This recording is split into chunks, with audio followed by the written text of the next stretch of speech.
Budget सत्र जब से शुरू हुआ है 1 फरवरी को, उससे पहले अगर हम बात करें तो 31 जनवरी को जब बजट सत्र की शुरुआत हुई उसी दिन हंगामा शुरू हो गया।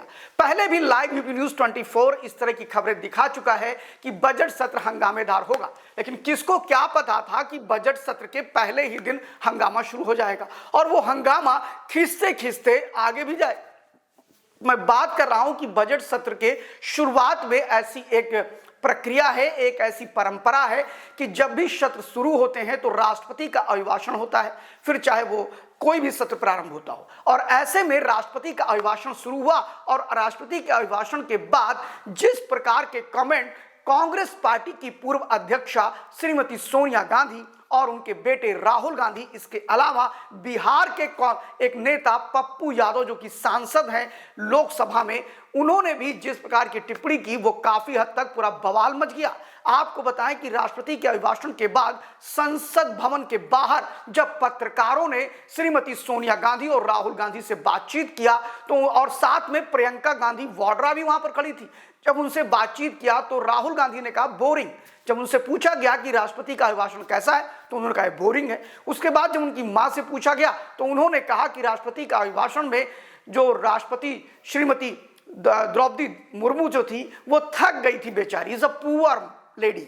ऐसे शब्दों का जब प्रयोग किया तो उसके बाद तो राजनीति में भूचाल मच गया और राजनीति का नाम ही है तिल का ताड़ बनाना। और वहां पर राष्ट्रपति द्रौपदी मुर्मू को लेकर के जो बयान दिए गए उसके बाद तिल का ताड़ बनना चालू हो गया। पूरे दिन अगर देखा जाए तो इन बयानों पर खूब जमकर राजनीति हुई। सत्ता पक्ष और विपक्ष दोनों ने एक दूसरे पर हमला करना शुरू कर दिया। सत्ता पक्ष ने जहां अपने आप को बचाने के लिए कहा कि उनका संदर्भ ऐसा नहीं था, एक गलत तरह से उसका इंटरप्रिटेशन किया जा रहा है, वहीं पर अगर आप बात करेंगे तो सत्ता पक्ष की तरफ से ज्यादा हमले हुए और सत्ता पक्ष की तरफ से हमला करते हुए संबित पात्रा ने कहा कि ये इनकी मानसिकता बताती है राजशाही और देश की आदिवासी महिला से इसको जोड़ दिया।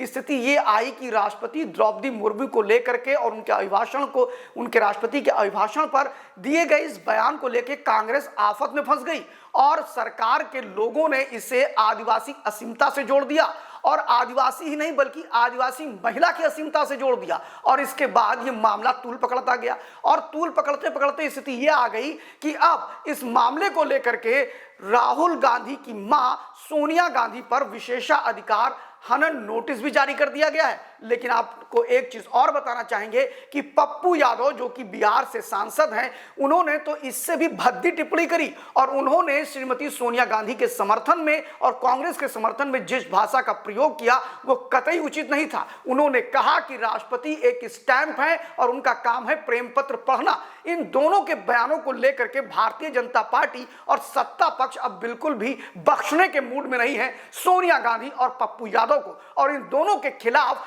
विशेषाधिकार हनन नोटिस भारतीय जनता पार्टी के 2 सांसदों ने दे दिया है।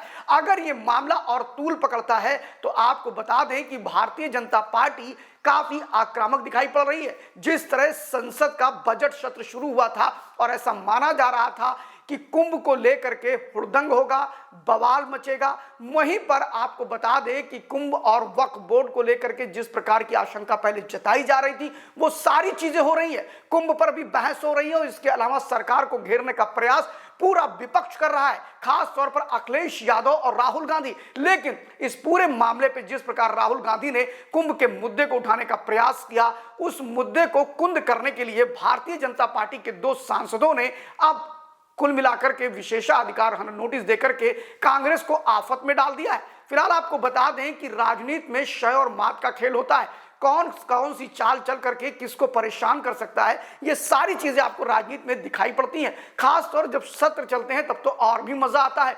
और इसमें देखना यह है कि जो विपक्ष वक्फ बोर्ड के मुद्दे पर और कुंभ के मुद्दे पर सरकार को घेर रहा था अब वो खुद ही घिरता नजर आ रहा है। लेकिन अभी फिलहाल ये शुरुआत है, देखिए अभी बजट सत्र के अंत तक जाते जाते और क्या क्या देखने को मिलता है। देखते रहिए live news 24। Thank you very much.